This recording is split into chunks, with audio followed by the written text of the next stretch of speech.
All right, welcome back. So, yesterday we took that big leap of faith with the Fool. Today, we get to meet the very first character he runs into on his journey. Card number 1, the Magician. Just to jog your memory, we kick things off with the Fool, card 0. Remember, he's all about that pure, untapped potential, that moment of just pure, innocent faith right before you step out into the great unknown. So, you take the leap. And then what happens? Well, the Fool immediately comes face to face with the Magician. And trust me, this is no accident. It's the first major lesson on the path. It's that exact moment where all that potential finally meets the power to actually do something with it, to create.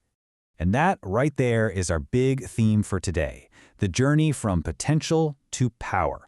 We're talking about the huge shift from the Fool's wild, spontaneous energy to the Magician's focused, directed will. This is literally the first step in learning how to consciously shape your own reality.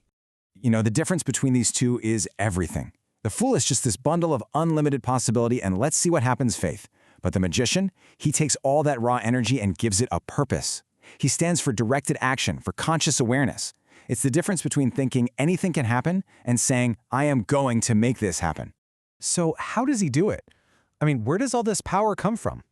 Well, the Magician's big secret is that he's a bridge, a living, breathing channel that connects the spiritual world with our material world. And the key to understanding him is this ancient idea, as above, so below. It basically means that what happens in the grand cosmic universe is perfectly mirrored in our own smaller personal world. And the Magician, he doesn't just know this, he is this principle in human form. Just look at his stance, it says it all. He's got one hand reaching up to the heavens, pulling down all that divine, creative energy. And the other hand, it's pointing straight down to the earth, grounding that power so he can actually manifest things in the real world. He's a living conduit, a lightning rod for creation itself. And check this out. Floating right above his head is the lemniscate, the infinity symbol. This isn't just for decoration. It's telling us that the energy he's working with is limitless. It represents infinite possibilities, eternal life, and that unending cycle of creation. His power isn't some small, finite thing. He's tapping into an infinite source. Okay, now let's zoom in on that table in front of him. See those items? They're not just random props. These are his tools, and they show us that he has total mastery over all the basic building blocks of life. Every single tool on his table links directly to one of the 4 suits in the Minor Arcana, which in turn connects to one of the 4 classical elements.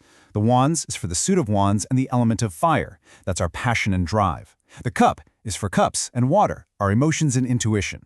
The sword, that's for swords and air, our thoughts and intellect. And finally, the pentacle is for pentacles and earth, our physical world, our resources. So what does this actually mean? It means the Magician has the raw power of all 4 aces right at his fingertips. In tarot, the aces represent the purest, most potent form of each suit's energy. So he's got the spark of creation, the depth of emotion, the clarity of an idea, and the ability to make it real, all at the same time. That's incredible power.